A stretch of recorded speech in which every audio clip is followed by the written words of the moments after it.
Magandang araw mga mare, another day, another magpapakain na naman ng mga baboy. Ayan, si Dada nga magpapakain ng mga baboy. Dahil nga malalaki na ang mga biik namin, iba naman ang pagkain nila ngayon. Feeds nga yan na hinaluan ng upa. Ang upa nga dito sa amin na tinatawag ay yung pinaggilingan ng palay. Yun yung mga pagkain ng mga baboy kapag malalaki na. Binabasa-basa nga ng konti ni Dada para daw mas madali matunawan ang mga baboy.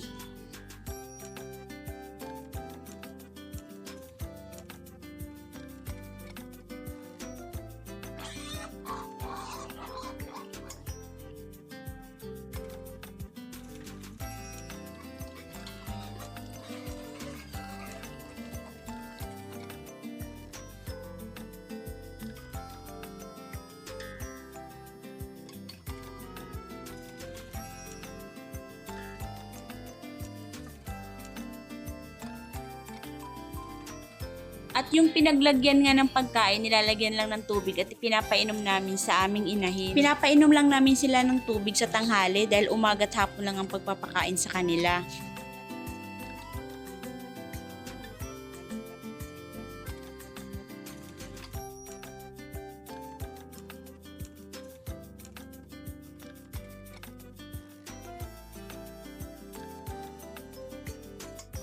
At dito naman siya sa kabila magpapakain.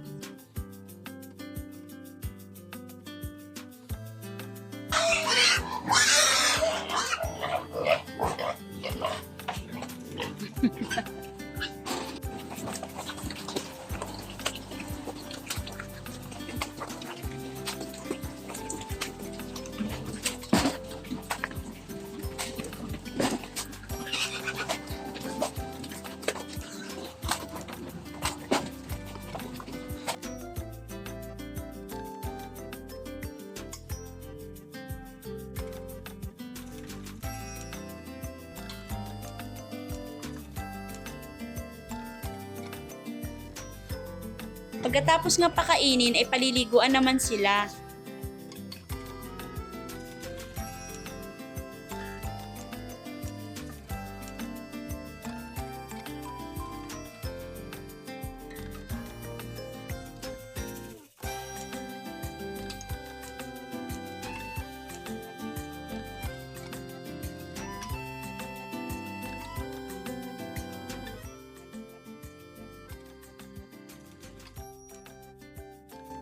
At yan lang muna mga mare.